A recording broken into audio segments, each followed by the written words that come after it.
To Stargazing with the Masters. For those of you who are here a little bit earlier, my name's Sophie. I run the consulting business of Wired magazine. And it is my privilege and pleasure to spend most of my days hanging out with weirdos and troublemakers and private space entrepreneurs and people hacking DNA and all the rest of it. And so my life is very much thinking about the next sort of 5, 10 or 15 years. So that's what I'm going to try and coax out of these guys here today. And I'm not going to give them too much time to do introductions because everything's written above my head for you to read. But I'm going to kick off just with a question. So if you can sort of blend your introduction into the answers, that would be awesome. So in one of my previous jobs, I used to spend a lot of time with astrophysicists, and they're a funny community to hang out with because they spend a lot of time thinking in incredibly long timescales. If I then compare that to my life today, where I hang out with people who run big companies, they would love to spend time thinking beyond this quarter. And I just wanted to ask some of you guys, perhaps starting with JC at the end today, well, how do you think about the future? How do you get out of that quarterly sort of shareholder cycle and start thinking about the future? So yeah, JC Oliver, Global Chief Creative Officer for AOL, was at Microsoft for 8 years. I don't worry about it because it doesn't bother me. I'm in the creative part, so I really don't worry about numbers too much. I exist literally on the horizon because I'm always constantly looking to where we're going to improve our business. So if you are lucky enough to be in a team whose task is constantly looking forward, rather than looking back, you can exist out there and you can come up with a whole load of stuff that may or may not come off, because as we know, and we've talked a lot about today, the majority of what we do when we look forward, and experts tend to be more wrong than the average layman, most of what we do is wrong. You kind of have to have an understanding of where we want to take the business over a 2, 5, 10-year period and place some big bets and educated guesses. So I don't really have to worry about today's performance too much. It's more about the transformance of tomorrow. So I'd be interested to see what the other three have to say, because they're probably a little bit more worried about the numbers. Chris, do you want to jump in there? Yes, we are worried about the numbers. I'd love to do that. But I think I would say 2 things to make it easy. First, Chris at Starbucks. So that's a bit of context. Chris at Starbucks. A coffee company. Oh, I wonder what they were. I thought you wanted to go down to startups. 2 quick things I would say. First, a very disciplined approach. So I think making time in your calendar and your team's calendar to focus on that part of the business. Because if you don't, you will be in the day-to-day every day and you'll lose it. And I think the second thing for us is being in the stores, in the field, with the people who work in the company and with customers, because almost always we've got the answer well ahead of when we need it, but it will be about whether we listen closely enough. So I think putting the kinds of processes you need in store so that a real frontline partner, and we call them partners who are at Starbucks, can get something back to us that's relevant and real and important quickly enough so that we can act on it. And that's where the big future ideas generally come from. Mark, if I can pick your brains a little bit, it's always been my assumption that we're kind of moving slowly but surely out of that small screen that we all stare at every single day and into a more kind of intuitive smart fabrics, for example, smart wardrobes, who knows, to smart cities and all the rest of it. How do you think about that in the business you're in, given that that's sort of the bread and butter? Yeah, you threw me there, actually. I was getting ready for the, I'm sorry. the quarterly okay, we've got to be thinking about the future. That's okay. No, I mean, our role in all of this, wherever the world's going, is to provide the infrastructure, the digital infrastructure. So we're constantly looking at the demand of our customers for data and access to data wherever they are. And we're predicting a 10-fold increase just in the next 4 years of data that customers are going to use on a mobile device. So they're going to go from a 2 gigabyte per month to 20 gigabytes. And how we need to support that data growth and coverage demand from customers is really our obsession. And that's how, when we look 3 to 5 years out, that's what we're planning for is that level of demand. And how do you do that? How do you blue sky those sort of scenarios? What if it isn't? What if it's 40, not 20? How do you think about that? Yeah, we just run many scenarios based on what is a very difficult thing to predict. and ensure we've got scalable capacity and coverage solutions depending on where the customers go. I mean, our role is not really to determine what devices customers are going to be using. That's really hard to predict. But what we can predict is they're going to want better coverage, faster speeds, and more scalability, and that is our role as an infrastructure player. Ben, I sometimes get a little frustrated as a technologist that when I'm with companies in the sort of luxury retail space, when I talk about technology, they tell me it's okay, we've got a social media team. We're on Instagram, we've nailed the technology side of things, like we're done. And I always sort of feel a bit surprised by that, perhaps, because obviously I'm slightly biased, of course, but for me, technology represents progress in every single field. And I know you guys have this sort of tech-first sort of mentality. I just wonder, how does that actually work in practice, and how do you think about that? I'm Ben Lewis, Chief Executive of River Island, and of course we're not a technology company per se, we're a business, we're a retailer that sells fashion. Having said that, we pay a lot of attention to the way the consumer is using technology to buy fashion, and so it's very important to us. In order to make it a tech-first business, as well as a fashion-first business, I think it starts with leadership. You've got to start at the top. There's got to be a real sort of passion and interest in technology and how it can be used in a valuable way for your consumers from the top of the organisation. It comes to me. Second of all, it's important it's integrated into your strategy. If technology isn't part of your strategy, then all it will end up doing is just working on the sidelines, solving some problems within the business, but not really leading to growth. And I think it's very important the technology is used in a way that is adding value to the consumer or adding value to the user within the organisation.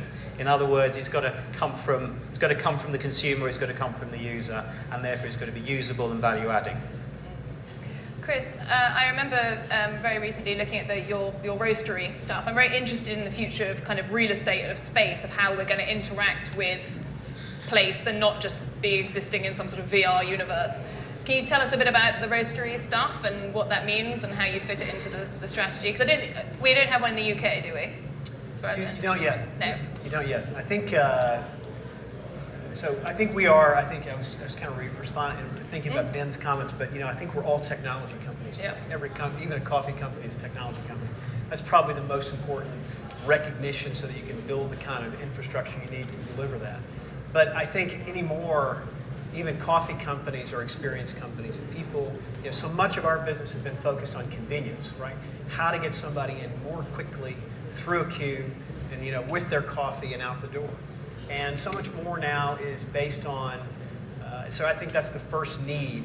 And then secondarily, personalization and discovery. I mean, those are the three things we work on most every day.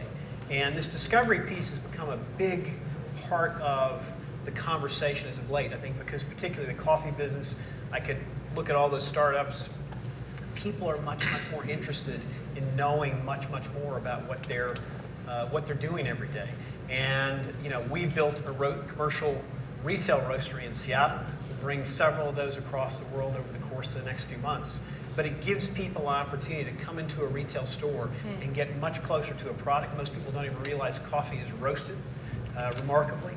And at the same time, also create a premium range. A whole range of reserve coffees, small lot artisan coffees, artisan roasted coffees. That you can't get in every place in the world. And I think that's going to help us create a whole new segment in which technology is going to make a big difference in terms of how we present it. And I assume it's quite a risk, isn't it? It's moving into something it is consistent, obviously, with the brand and the story, but it's a whole new category almost for you guys. And I encourage you to go and look at the video, actually, because it's a very special place. I mean, you don't necessarily recognize that as a Starbucks, for example. Well, you recognize it as Starbucks. It's more. I hope you recognize it as Starbucks, but I think, I think the customer wants an experience today more than ever before. And in fact, as a retailer, as a bricks and mortar retailer primarily, we have got to create experiences that get them in the door. Because it doesn't make any difference almost what you do. It's too easy to sit at home. You've got to have something compelling to get them in the door. JC, in terms of taking risks, how do you think about that, maybe from the Microsoft into the AOL sort of story? How do you encourage other people to take risks with you, and perhaps give us examples of things that you've done that give a bit of flavour to the story? Well, I mean, when you're dealing in failure the whole time, you're having to get into a design mindset and a design way of thinking that has to put things at risk. Now, if we're looking at the day-to-day business, I always talk about when you transform your business, unless you're performing today, you're not going to exist tomorrow. So you have to risk assess. And when I go and talk to companies, in the financial sector, we tend to talk about risk profile, which I always find quite negative. So I talk about how is your risk adventure. Because when you place it into a positive mindset, people go, oh, I'm adventurous, and I have a lot of risk. When they think they're more Indiana Jones than they do, just the finance head. So my role and understanding of risk is to really try and place it into a box that makes other brands feel comfortable and taking them on that journey. From us internally, again, it's about managing where we see the big bets going over the next couple of years. And what are those? I mean, you're looking at video, mobile, we've talked a lot today. We've just talked about data. When we shift in from a Microsoft perspective to AI, certainly MR or mixed reality tech, which is HoloLens. When you start to go, right, where is that taking us as a platform? I mean, I did an interview for one of your competitors, Fast Company, and they were asking me, how big do you think the VR platform was going to be? This was about a year ago. And I said, it's not going to be as big as the internet, but I think it's going to be an interesting platform. If they asked me the same again today, I would change my perspective because of just seeing the benefit of where that can take us. Yep. I'm doing a paper at the moment called The Pursuit of Reality. Everything we're moving towards is to create this verisimilitude within this virtual environment. Yep. And I think when you get into that, whether it's a shopping experience, whether it's hanging out with friends, because just hanging out, obviously you can't have virtual coffee, well, you could do. But that now has got to a point where the brain operates in a place where you don't have to go to a Starbucks or you don't have to go to a River Island to buy your clothes. We can do that virtually. So it's risky, but it's kind of an educated risk as to how I position it. It's very interesting. The sort of concept of the metaverse is an idea that we might have this new internet, right? That's an internet of web places, not web pages. It'll be a sort of 3D version of the internet. So you might go to starbucks.metaverse rather than starbucks.com, and because it's going to be social, and of course the Microsoft. And for those of you who haven't seen it, you must watch. It's an easy thing to Google because it's a very weird word. The holoportation video that Microsoft brought out. Bing it. Can we Bing it instead of Googling? Yeah, okay. You can do whatever you like. Bing it. Keeping it Microsoft. It's absolutely extraordinary. The ability for this gentleman to beam his daughter into the same room as him, then replay that memory, shrink it to a tabletop size, and literally, be able to watch himself have that experience that he had previously had with his child who was in the next room. It is an absolutely mind-blowing, even for someone who spends a lot of time thinking about the future, mind-blowing experience. Mark, I wonder, and then maybe, I don't know how much you already think about this sort of thing, but the consumption of things like VR or 3D or 360 video stuff is obviously going to be happening on devices, and obviously is going to be quite hungry. How do you think about that? What's your plan? Yeah, and I think this is where the the blending of both fixed and mobile networks becomes more and more important for customers. We see, going back to the growth in data demand, when you think about the amount of information that a VR experience is consuming, and the demands that's going to place on a fixed network in the home, and then a customer wanting to then extend that experience out of the home. This is why the future is fixed and mobile networks converging. Very, very high capacity backhaul to carry all of that data and all of that traffic, and taking away from the customer the need for them to think about, should I be on 4G, 5G, Wi-Fi, fixed mobile. They don't care about that, and our job is to provide an intelligent way of carrying their data demands for them, and that is what we think about all the time, is how we blend and mesh together these networks to deliver the experiences that they want. I've sort of observed over the last couple of years, I'm sure everyone else has as well, a kind of fetishization of the millennial as this sort of special beast that kind of roams about with particular behaviours.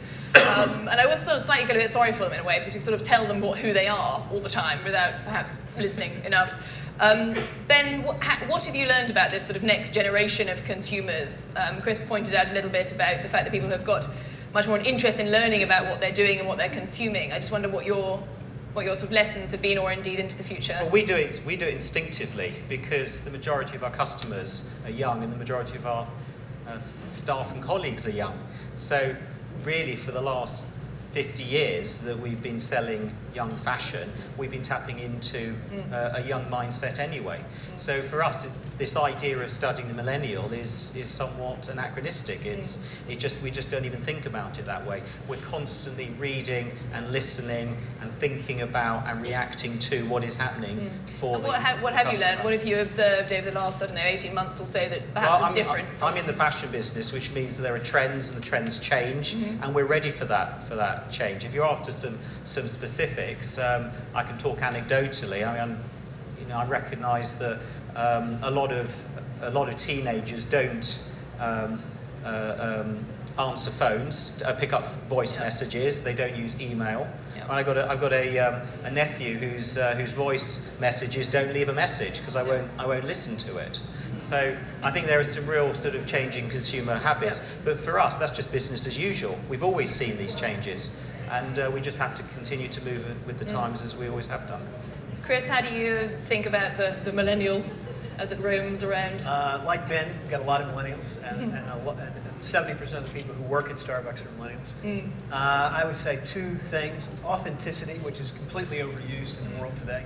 But for me, it means, and I think for us, it means, do we do what we say we're going to do? Is it real? Is it transparent? Is it honest? And I think we have to be more transparent than we've ever been, especially as a big company. It's hygiene factor. I think utility, if you tell them something is of value, it's got to have real utility or you lose them immediately. I think from the taste of coffee to Wi-Fi speeds, it's amazing how much a millennial will test you in real time the moment you launch something. And I think that's something we're learning from.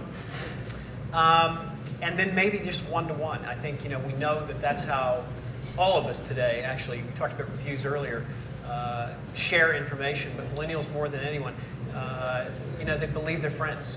And that one-to-one capability of us as a big company, admittedly, being able to communicate one-on-one with the millennial and really convince them about authenticity and other things.